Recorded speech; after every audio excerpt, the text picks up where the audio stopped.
ये मनाज़र जो हैं ये हज़रत इमाम बिन बाकर के साहबज़ादे हज़रत सुल्तान अली के हैं। ये वो ज़िंदान है कि जहाँ पर उन्हें जिसे कत्लगाह भी कहा जाता है, जहाँ शहीद किया गया था। और ये पहाड़ों के दरमियान जगह है जहाँ पर सादात पर ज़ुल्म सितम मचाया गया है। और बाद में जो है इसी पहाड़ों में यहाँ के जो लोग थे उन्होंने तदफीन की थी।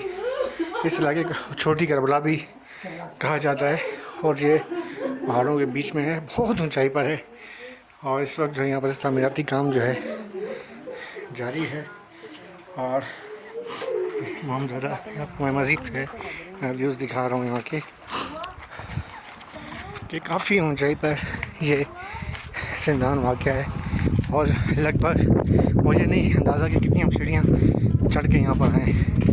ये देख सकते हैं कितनी ऊंचाई पर है, ऊंचे पहाड़ हैं कि हर सादात पे किसी किसी ज़ुल्म सितम किए गए। इसीलिए इस इलाके को जो है वो छोटी करबला भी कहा जाता है। असफ़हान डिस्ट्रिक्ट का ये इलाका है और पहाड़ों के दरमियान वाक़ा है जहाँ ज़ायरीन की बड़ी तादाद पहुँचती है। और इस वक्त यहाँ पर तामीराती काम जारी है।